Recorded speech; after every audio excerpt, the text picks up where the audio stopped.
Let's get sporty.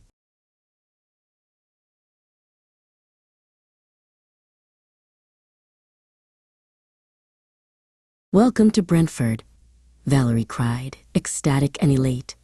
Our itinerary is packed. The sports will be great. Daisy adjusted her glasses.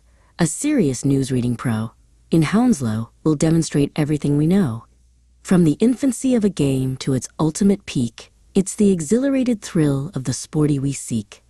We've a ton to review, so let's not hesitate before the sun starts to wane and it gets rather late. At the G-Tech Stadium, the football was fast. A cacophonous crowd made the excitement last. Valerie kicked the ball with an exemplary strike. It's the beautiful game that we all truly like.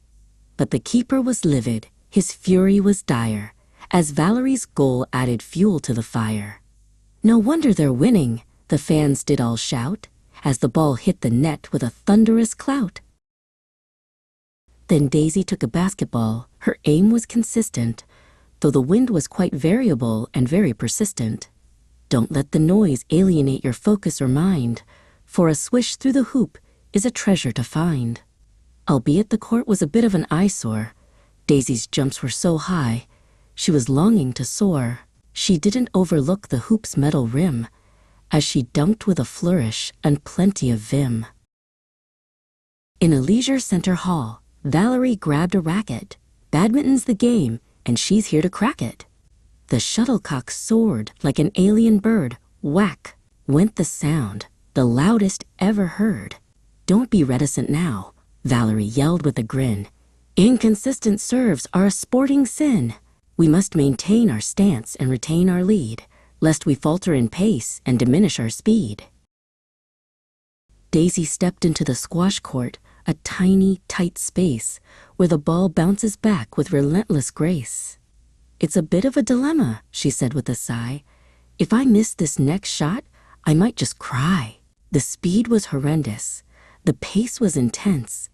The echoing thump made her feel quite tense. Under no circumstances must I ever give in, or the monotony of losing will surely begin.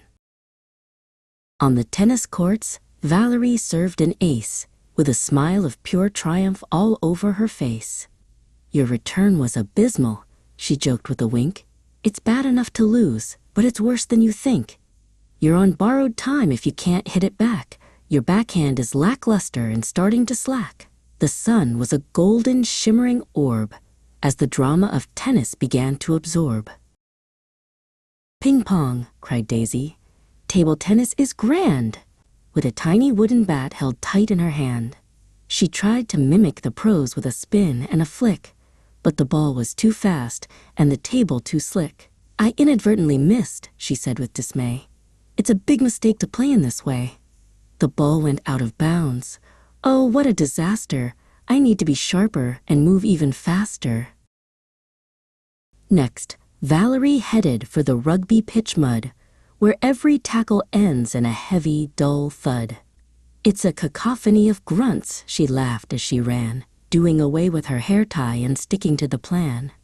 The stakes were high, and the peril was real. In the midst of a scrum, she showed nerves of steel.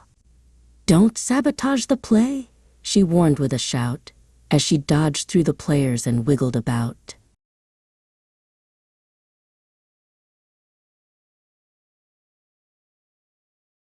Daisy stepped to the plate for a baseball game. The pitcher's erratic throws were somewhat to blame. Are you for real? She asked with a scold. That ball was too high and much too bold. She swung with a force that was quite superior, making the other team feel much inferior.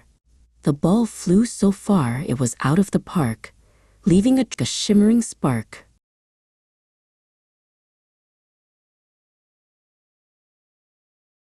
At White Green, Valerie tried a bit of golf, taking her light blue jacket to take it right off. This game is tedious, she whispered with dread. I'd rather be home in my comfy warm bed. The bunker is an eyesore, the green is too far. I'll never get this ball to land under par. But with an exemplary putt, the ball rolled inside, and Valerie with a heap of new pride.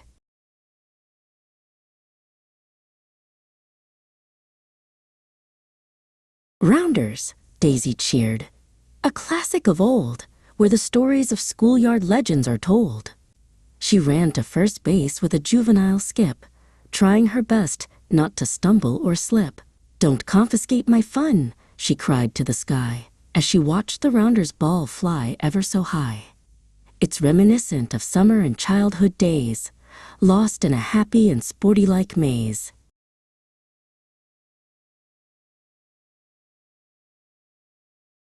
On the cricket pitch, Valerie stood at the crease, wishing the relentless bowling would cease. The bowler was petulant, his pace was quite fast, but Valerie was determined to make her stand last. "Propose a new tactic," she told her teammate, "before this game reaches a direful state." She hit a huge six with a resounding crack, and the bowler was crestfallen, taken aback.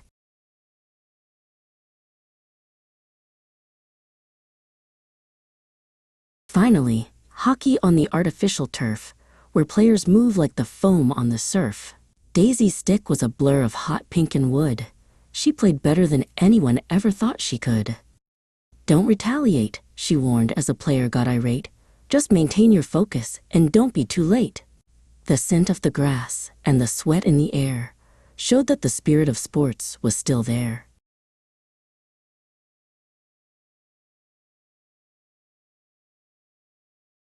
But then the sky darkened, a petulant gray, as a horrendous storm began to mar the day.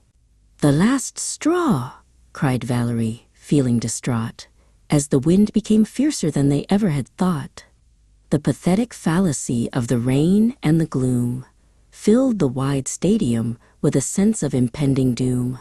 "It's the brink of disaster," Daisy shouted in fear, as the light at the end of the tunnel seemed less clear.